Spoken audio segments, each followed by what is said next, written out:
প্রধানমন্ত্রী আপনি ভালো আছেন? জি মাননীয় প্রধানমন্ত্রী, আপনাকে থ্যাংক ইউ। আপনি আমাকে নিয়ে, আমি জানি আপনি কালকে থেকে অনেক দুশ্চিন্তায় ছিলেন। মাননীয় প্রধানমন্ত্রী, আমি অতীতে যে শক্তিশালী ছিলাম তার চেয়ে 1000 গুণ বেশি আমরা শক্তিশালী হয়েছি। আপনাকে আমরা বাংলাদেশে ফিরিয়ে নিয়ে নেওয়ার আগ পর্যন্ত এবং বাংলাদেশ আওয়ামী লীগের 4.5 কোটি নেতা কর্মীদেরকে স্বাভাবিক এবং সুস্থ জীবনযাপন যতদিন পর্যন্ত না করাতে পারি ততদিন পর্যন্ত আপনার কর্মীরা আমরা এখানে সবাই একসাথে জেলে যাওয়ার জন্য রাজি। মাননীয় প্রধানমন্ত্রী,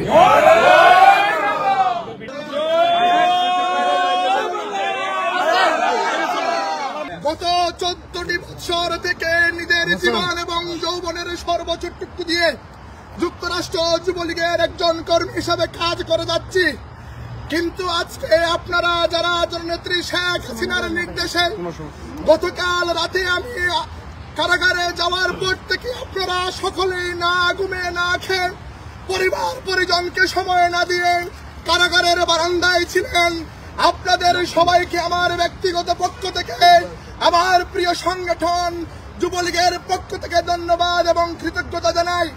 সংগ্রামী উপস্থিতি, ইতিমধ্যে আমাদের আওয়ামী লীগের সভাপতি সাহেব বলেছেন আমরা এয়ারপোর্টে যে ঘটনা ঘটেছিল এই ঘটনার সাথে আমার অ্যারেস্টের কোনো সম্পৃক্ততা নাই।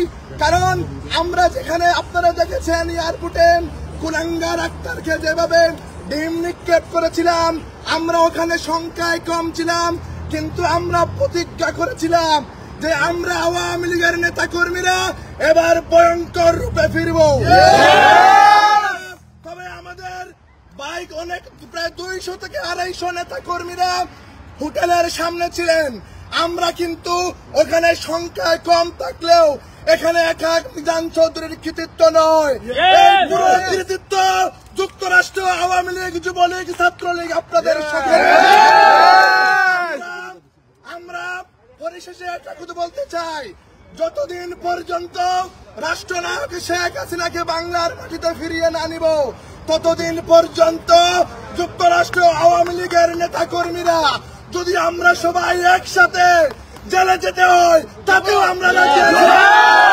কাল রাতে যখন আমার হাতে হাত করানো পড়া হয়েছিল, আমি গাড়িতে উঠার আগে বলেছিলাম শেখ হাসিনার কর্মীদেরকে দাবায় রাখা সম্ভব। গাড়িতে বসার পরে যখনই আমার বৃদ্ধ মায়ের কথা মনে পড়ে ওদের এই চোখ দিয়ে পানি আসছিল। আমি যখন প্রেজেন্টে গেছিলাম আমি পৃথিবী দেখি নাই, শুধু গোলাকার কালো দেখা যাচ্ছিল। আমি শুধু আমার বৃদ্ধ মায়ের কথা বলে চিন্তা করেছিলাম আমার অসুস্থ মা আরো বেশি অসুস্থ হয়ে পড়বেন।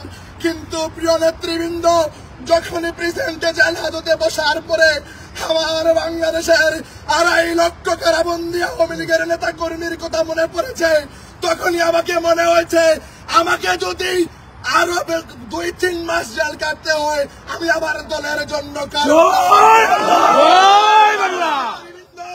আপনারা জানেন গত 14টি মাস থেকে বাংলাদেশ আওয়ামী লীগের 4 কোটি নেতা কর্মীর মুখে কোনো হাসি নেই, ভিতরে কোনো সুখ নেই, শান্তি নেই। কিন্তু আমরা গতকালকে আওয়ামী লীগ পরিবার 14 সেকেন্ডের জন্য হলে আওয়ামী লীগের 4.5 কোটি নেতা কর্মীর মুখে হাসি ফুটাতে।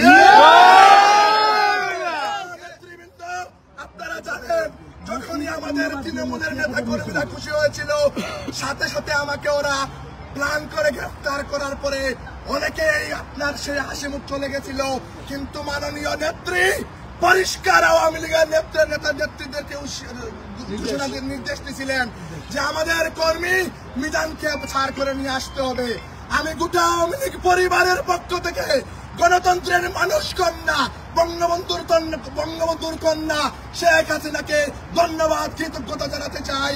মাননীয় নেত্রী, আমরা আওয়ামী লীগ পরিবার আজকে 2 হাত তুলে প্রতিজ্ঞা করছি যতদিন পর্যন্ত আপনাকে বাংলার মাটিতে সসম্মানে নিব না, যতদিন পর্যন্ত বাংলাদেশে আওয়ামী লীগের 4.5 কোটি নেতা কর্মীদেরকে স্বাভাবিক এবং সুস্থ জীবনযাপন ফেরানো সম্ভব হবে না, ততদিন পর্যন্ত আমরা এদেরকে রাজরাস্তায় মোকাবেলা করব।